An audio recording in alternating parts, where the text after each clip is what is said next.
Childhood is a time of innocence when life is simple and uncomplicated. Children, watching the comings and goings of adults, often see things that they don't understand until years later, when they are adults themselves and know the ways of the world. And the ways of the world are sometimes rather sad.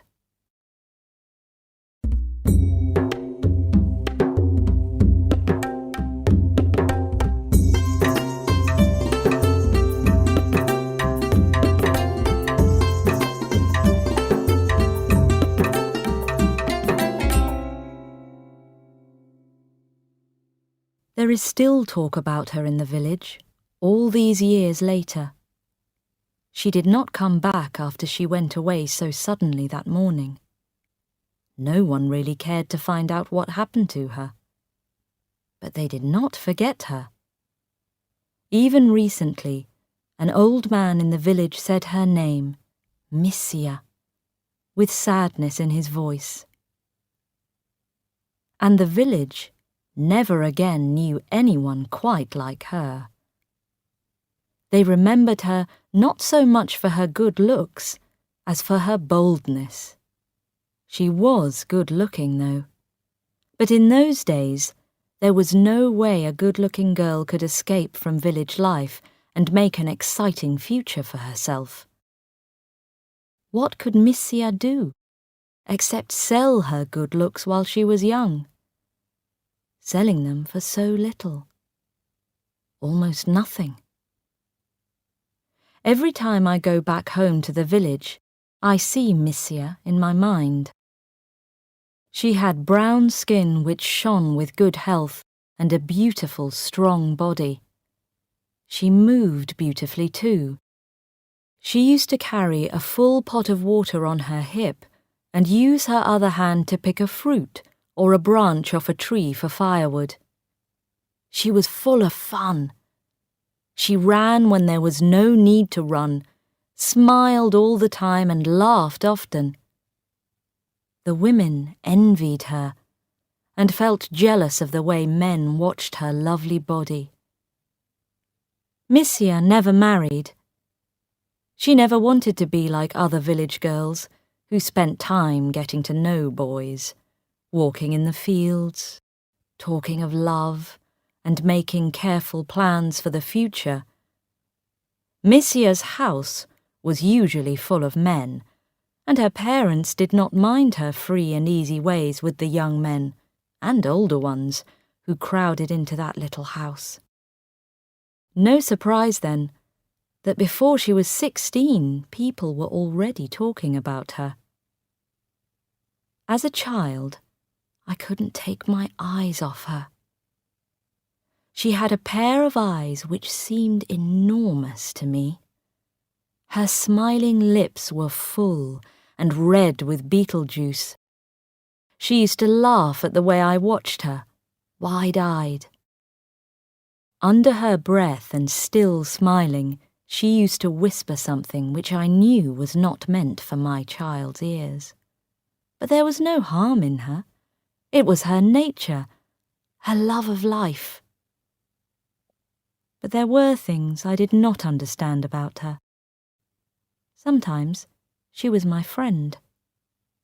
On some days when I saw her, she used to greet me cheerfully, take my hand in hers, and take me into the woods to pick fruit, show me the animals and birds and 1,000 secrets that lay hidden there. But there were days when she pretended not to see me and looked away as she hurried into the woods. That always made me sad, and I felt a warm tear roll down my face. At those times, I used to look away too, pretending to look at a wild flower or watch some insects on the ground. I knew she did not want me around, and I wanted her to think that it did not matter. But it did. It did. I did not understand the way my mother felt about her either. As I grew a year or two older, she told me not to go into the woods with Missia. Suddenly, One hot afternoon, Mother called me from the garden and said, very firmly, "You must not see Missia again. You're not a child any longer. You must stop bothering her to play with you." I couldn't understand why. I didn't say anything. I stood by my mother and looked out of that sun-filled room. In the garden, I saw the purple bougainvillea and the bright yellow hibiscus flowers. I wanted to be out there, playing with Missia. There was no one to play with except Missia, and now my mother was telling me I must not play with her. "Then who will make me a mud house when it rains?" I asked my mother, confused. Mother knew me. She heard the anxiety in my voice and said quietly, without even lifting her eyes from the book she was reading, "I will." Missia did not miss me. She did not care at all that she had any of my dreams. She continued to laugh her way through the days, the months. She became more beautiful as the years passed, and her lovely body became more rounded. There was a bolder look in her eyes and a wildness in her movements that drove the men crazy. There were violent arguments in the village, like the night when old Apuhami's wife went to search for him and found him inside Missia's house, drunk. The whole village gathered to watch and cheer, although it was well past midnight. All the women cursed Missia. Men watched her with a new interest. Missia did not show the least concern. She spat an enormous mouthful of beetle juice towards them and disappeared into the night. They said that she was a witch, but by now I was old enough to know that she was no witch. She was human, and soon enough I knew what she was. I began to understand what those trips into the woods meant. I knew the meaning of those violent arguments. I knew why some women hated her and cursed her. I began to understand why women like my mother wanted to protect their daughters from her influence and their sons from her clever tricks. But Missia herself was one of the world's lucky ones. She didn't care what anyone said. She didn't care what happened to anyone. She cared only about one person in the whole world, and that was herself. Perhaps, in a way, that did make her a witch. At least, she was not quite human. That thoughtless confidence of hers couldn't last, however. Almost 10 years later, she came to live in a dark little hut that stood just beyond the end of our garden. By then, she had begun to lose the freshness of her young beauty and her carefree ways. At 25, she was an adult woman, a good-looking woman, and an inviting one. She lived alone because her parents had died, but nothing else had changed with her. The village still hated her and loved her. The men still came to her by night. During the day she worked making baskets. Day or night, she appeared not to care how the next meal came to her, what happened to her, or what she would do when she grew old. When I met her for the first time after many years away, I was shy. She smiled at me as I walked past her little house. "Well, well, how you've grown," she said, with her usual bold smile. I said something in reply and hurried away. In the rapid look I gave her, I saw the heaviness of her body and wondered if she was getting fat. There was something about her that seemed different. I looked back and saw her watching me. She had a look of cat-like happiness on her face that day. Has she met some man and married him? I wondered as I walked towards my parents' home.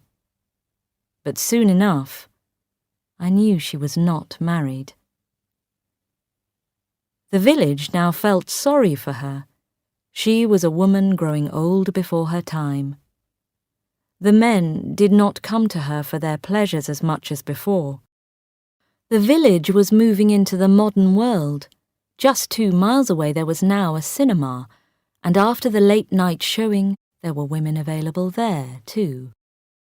So Missia was finding it hard to earn enough money even for food. The village talked and laughed unkindly about her.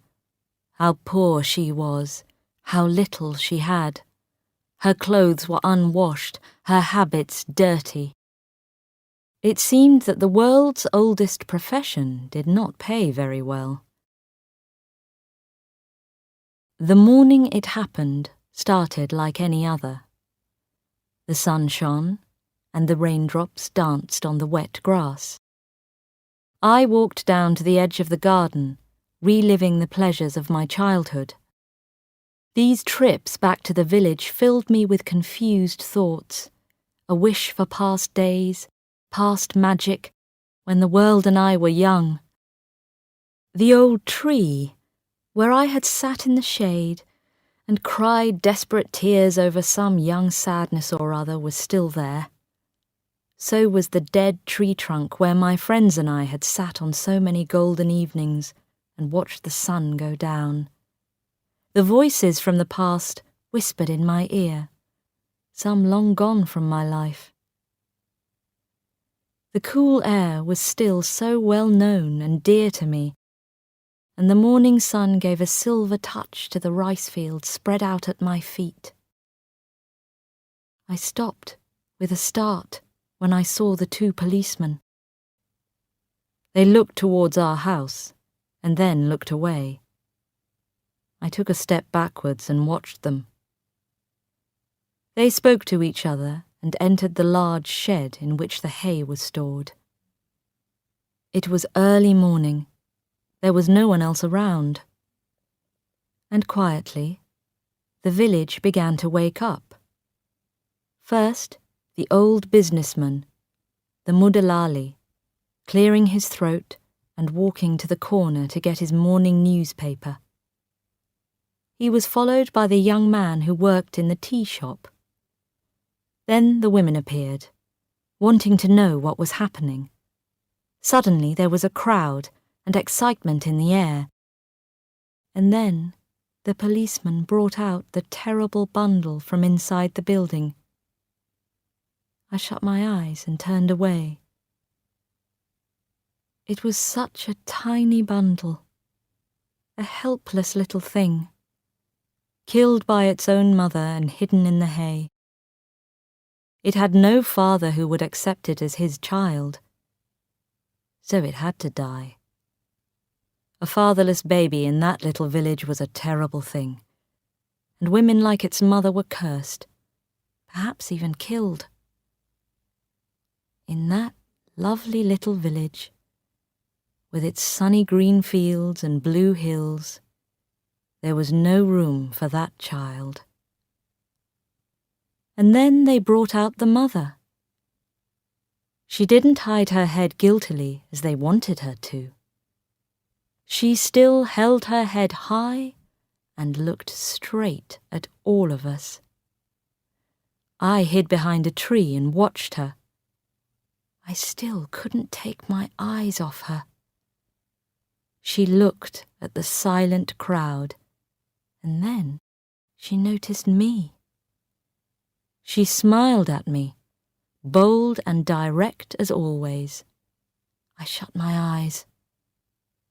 She didn't care that I gave her no answering smile. She turned to the crowd with the same bold smile and spat an enormous mouthful of beetle juice towards them. And then she went away with the policeman.